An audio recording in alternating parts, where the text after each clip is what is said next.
local initiative is focusing on saving lives before first responders even arrive. It's called HEARTSafe Tri-Cities, hoping to get more people trained in CPR, increase access to defibrillators, and boost survival chances during cardiac emergencies. With us now to talk about how this program works and how businesses and residents across the Lakeshore can get involved, Daniel Fett with the American Heart Association. Thank you so much for being here with us this morning.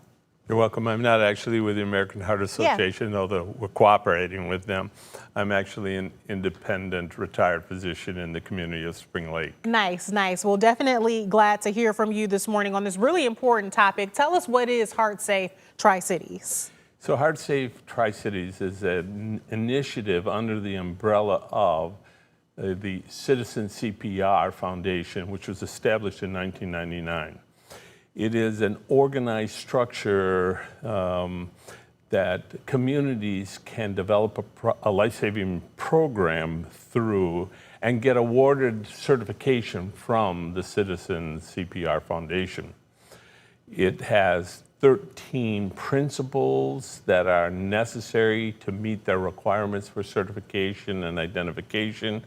But the most important one to our community is teaching people CPR, hands-only CPR, and the use of AED, an automatic external defibrillator.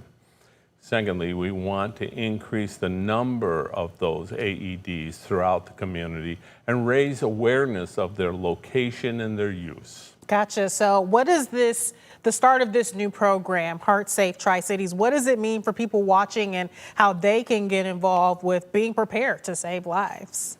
So there are approximately 350,000 sudden cardiac arrests in the United States on a yearly basis, and about 10,000 occur in the state of Michigan. Wow. And in fact, I just was on social media yesterday, and there was an occurrence in Grand Haven several days ago. A boater docked his boat at the city marina, got out of his boat, stepped onto the dock, and collapsed with a sudden cardiac arrest. Wow. Fortunately, there was a nurse available nearby. She came and administered CPR and saved this man's life. We want to see more of those survivors in the community. 90% of people who have a sudden cardiac arrest proceed to sudden cardiac death. 70% of sudden cardiac arrests occur in or around the home. So it's very important for the citizens of the community to be trained and get involved in this initiative. Right. I mean, you think about experiencing that health emergency and someone says, is there a doctor in the room, right? But the idea of this is, hey, one, there may not always be a medical professional in the room when these emergencies happen. You talk about them happening at home, and that we can be not necessarily that doctor, but we can have those skills so that we can step in. Correct. Any of us. You don't need to be a physician to save a life. You can be a citizen first responder or a citizen rescuer just by simply learning CPR and the use of an automatic external defibrillator. And that's our purpose. Yeah. That's our goal. So you've got a kickoff event Wednesday. Can you talk about that? We do. Our committee has been working on this for about a year. And we've been very intentional, meeting at least once a month to organize this initiative. And we feel like we're ready to begin. And so we're going to have our kickoff event at the Spring Lake Event Center Wednesday afternoon, 5 o'clock, from 5 to about 6:30. At that event, we intend to introduce the community to our initiative. There'll be an opportunity for them to hear from a survivor. Nice. And we're going to demonstrate hands-only CPR and the use of an AED, and then give folks an opportunity to be trained. Perfect. And so that's happening Wednesday, where people can get more details. Did you want to talk about this being available to people on the Lakeshore and why that may be more important to that particular area? Of course, I think it's important to every area, but Holland was the first community on the Lakeshore to develop a HEARTSafe community.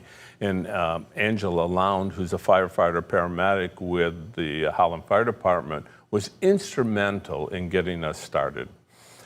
We met with her on a couple of occasions, and she's been a consultant to our organization, helping us navigate this.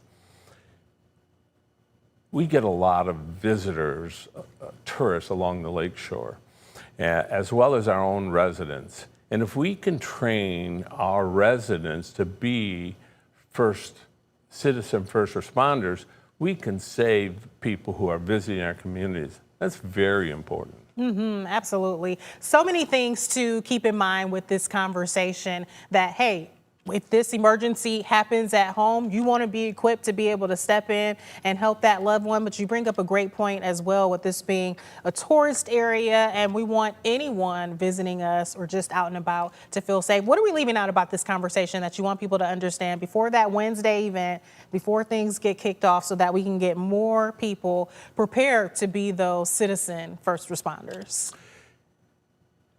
This is not a scary proposition. You don't have to be a professional. You don't have to be a healthcare provider to be a first responder. We have plenty of medical personnel in the community, but it takes time to get there.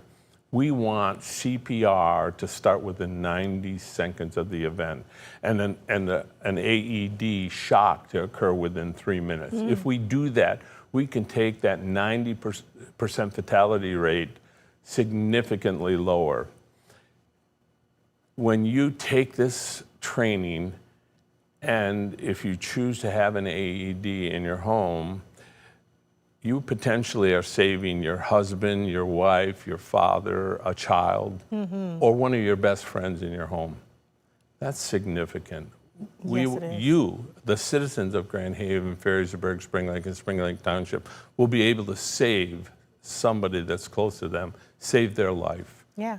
It's all about getting that training, and that's what they are wanting to help you do. So be sure to show up for that event Wednesday. Daniel, thank you for your time this morning. Thank you very much. I Glad to appreciate have the you. time with you.